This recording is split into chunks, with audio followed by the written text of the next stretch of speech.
right, welcome. Thanks for having me. All good, bro. All right, so give a bit of an introduction. Yeah. My name's Ren, obviously. I'm 43 years old. I'm half Nigerian, half Australian. My dad's Nigerian and my mum's Aussie. Oh, wow, yeah. Grew up in Western Sydney, so spent the first couple of years of my childhood in Blackett, Yep. and then down to St Mary's South actually. And then from there, I went to Westfields Sports High School from, I think, grade 7 to 12. And then moved up the Blue Mountains to Winmalee. Oh, beautiful. And then pretty much straight out of high school, I sort of figured out what I was wanting to do. I really wanted to be a fireman. Oh, yeah. But back then, they wanted more blokes with like life experience and stuff like that. So they weren't hiring like younger guys. Oh, right. They could afford to be a lot more picky and selective. Yeah. So I was either going to join the military or the police. How come you didn't go for the military? That's a good question. I really don't know. I think that if the police didn't work out, Yeah. definitely I would have joined the military. Right, yeah. And I joined the cops basically because they were willing to give young fellas a try. Right. And how old were you when you... Oh, I was 19. Oh, wow, young, yeah. Yeah. So I was 18 when I started at the academy, and then 19 when I graduated, and that was on the 5th of May 2002. So a long time ago. Yes, yeah. Yeah, nice. And obviously your journey as a cop, you would have had ups, downs. So plenty ups and downs. What was like your first kind of crazy experience being a cop? I guess fresh out of the academy. Yeah, I think 3 months in, like I started my career at Marylands. Yep. And I was there from 2002 to 2007. I think 3 months into the job, I saw my first fatality, and this was a guy that had been run over by a train. Oh my God! Wow. Yeah. So that was pretty eye-opening. Yeah, especially 3 months in. Yeah. 19-year-old. I'd never seen a dead body or anything like that before. So yeah, and pretty much after that, just like people dying of natural causes and a couple of big, pretty serious motor vehicle collisions where people had died. But yeah. Yeah, crazy. But yeah, so how long did your stint as a police officer? All up, it was about 15 years. So I did a spell of 5 years, and then in 2007, I quit the job. Yeah. And then I went and lived and worked in Canada for a few years. Oh, wow. Okay, right. Yeah, so... What did you do over there? I was still a young fella, so I was basically... I did quite a few different jobs. I did some stonemasonry work. Oh, wow. Yeah. And then, because I lived on the west coast in British Columbia, which is the main province there, then I did some work on barges and tugboats. Yep. So delivering... salmon food to the salmon farms up and down the coast where I lived. Oh my God, yeah. So what, did you have like family or friends up there?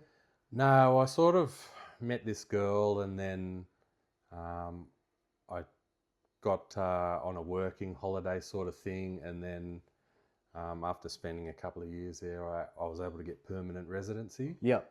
And then I just did a bit of truck driving as well. So long distance trucking, so all across Canada and that. Oh wow.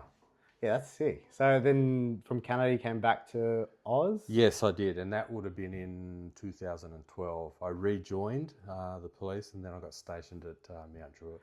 Right. Okay, because I remember when we spoke last, you were in Mount Druitt. Yes. So yeah, how long of a stint did you do there? 10 years. 10 years, right? Yeah. Yeah, and I'm sure Mount Druitt would have been, especially crazy back then. Like, They would have been way more crazy back then than it was today.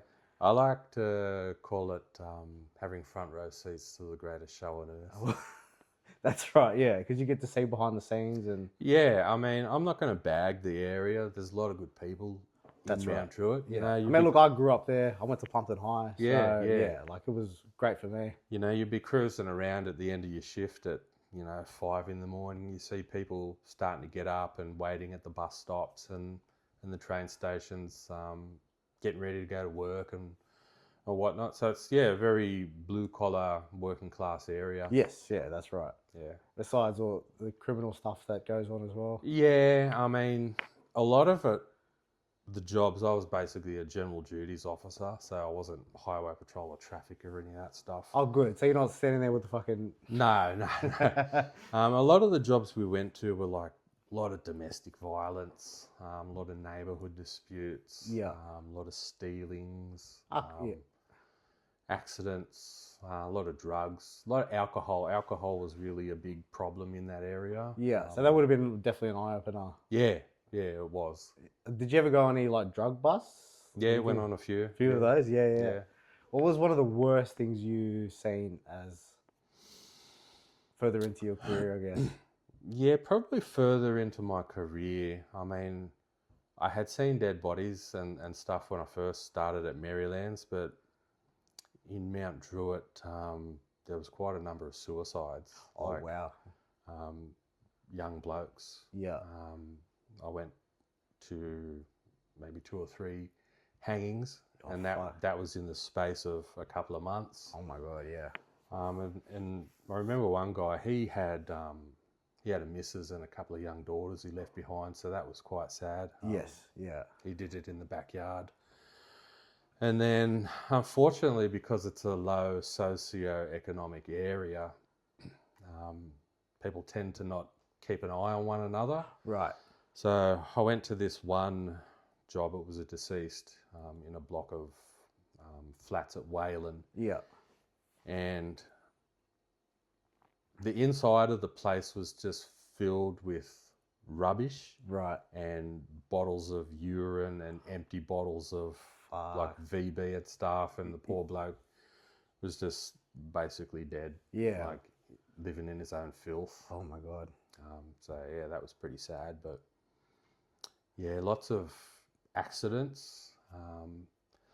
And I think the thing that changed my life was in October 2016. I was following a couple of young fellas. They were doubling one another on like a Pee-wee 50.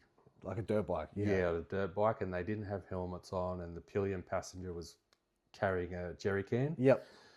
So I basically followed them around, and they were weaving in and out of traffic and crossing onto the incorrect side of the road. And we ended up down in the industrial area in Mount Druitt on, I think it's Belmore Avenue, somewhere down there. And they're speeding along the footpath, and I'm in the patrol car.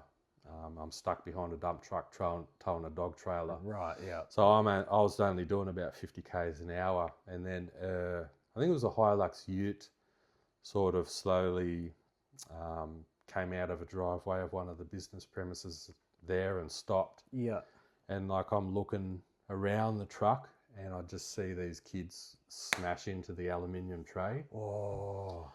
So immediately I sort of just, the adrenaline's pumping, jump into action and got on the radio and let them know where I was and what happened. And unfortunately, the young fella, I won't say his name. No, yeah. He died. Yeah. And the pillion passenger was seriously injured. Shit. So, and that was deemed a critical incident. Yep.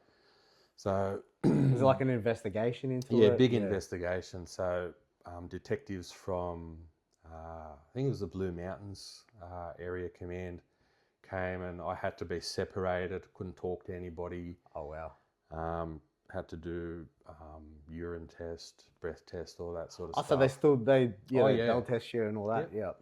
And then because it was such a big thing and significant media coverage, we didn't get interviewed that day. So I came in the following day around lunchtime and, did an interview for a couple of hours and basically grilled me over my actions and what I did. So they put you pretty much on trial to see, Not on trial at that point. Yeah. Basically just to find out what had happened. Yeah. And what caused the accident. So at that time, I didn't know anything about PTSD or anything like that, and I thought I was, sweet. I had my 4 or 5 days off, and then I got back to work. And straight back into the thick of it. Straight back into it, and then I had some annual leave. I believe it was at December at the end of the year. So I took my leave, and then I think January 2017 things sort of started to change. Like I noticed I was getting a bit short with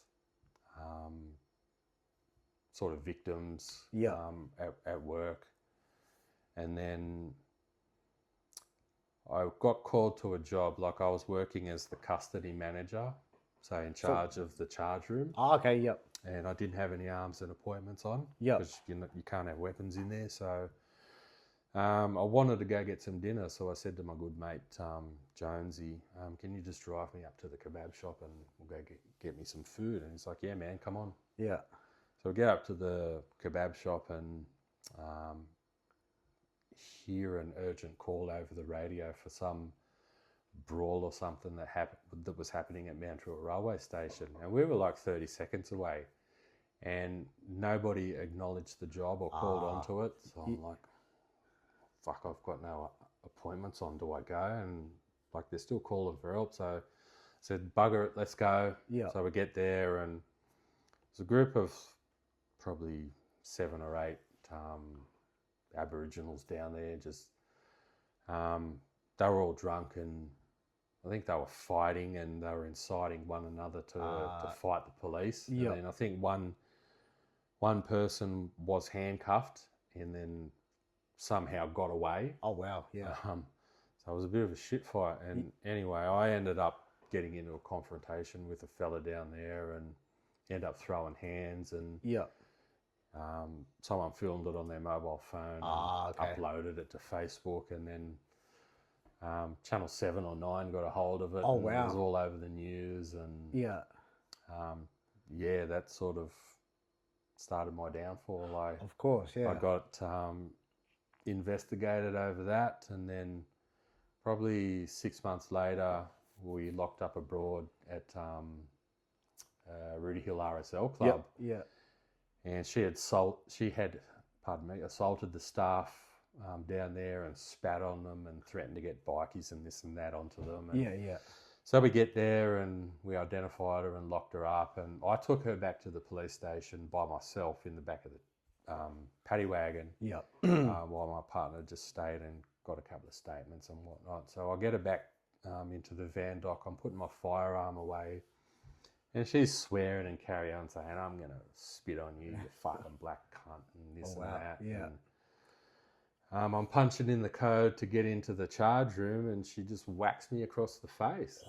She's like, and then I backhanded her because I didn't want to be spat on. I didn't know what type of diseases and stuff she had. And, and she hit me again, and I took a hold of her, and she ended up on the ground, and got her into the charge room and didn't think nothing of it. Just went through the process of doing the paperwork and stuff, and it turns out she put in a complaint, and I got charged for that as well. Wow. Yeah. Right.